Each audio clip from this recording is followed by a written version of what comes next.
Okay, this is Nick from Rewilders again. I'm just going to talk a bit about tree guards and spirals on trees that you've planted. So obviously the whole point is to try and prevent voles, rabbits and deer from destroying the trees that you've planted.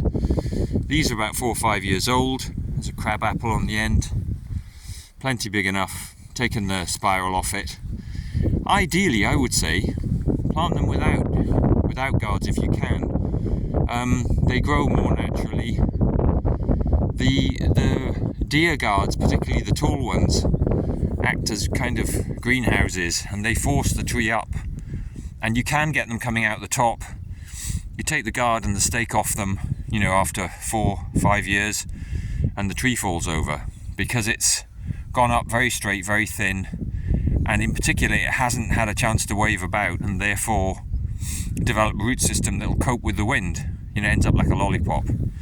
So that has to be thought about. On the other hand, if you've got a lot of deer, we certainly have a lot of roe deer here at the Roborough site. They don't do a huge amount of damage, oddly, perhaps because there's so much food. So ideally, don't put them on. But if you have got red deer, roe deer, lots of rabbits, then you need to. The spirals are good. Again, they won't protect them from deer, but protect them from rabbits and voles.